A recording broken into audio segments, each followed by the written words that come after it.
Shwmai, James. Peint bach? O, pa blai. Wi angen paint. Fwy'n hes di yn Llundain dy Sara. Gethon ni amser da. Amser da?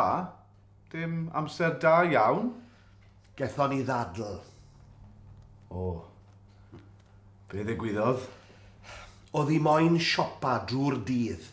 Ys di siopa drwy'r dydd? Na ddo, na'r broblem. O'n ni moyn gweld y gêm rygbi. O, diar.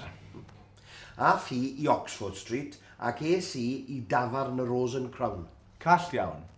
Cwrddes i a chefnogwyr Cymru yn y dafarn. Gaethoch chi beint neu ddau yn gwylio'r gêm? O, gethon ni lot o hwyl yn canu a gwylio'r gêm. Wy'n siŵr.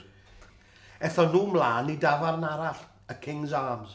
Ethon nhw mlaen i dafarn arall? Wel, ethon ni i'r King's Arms. Wy'n gweld.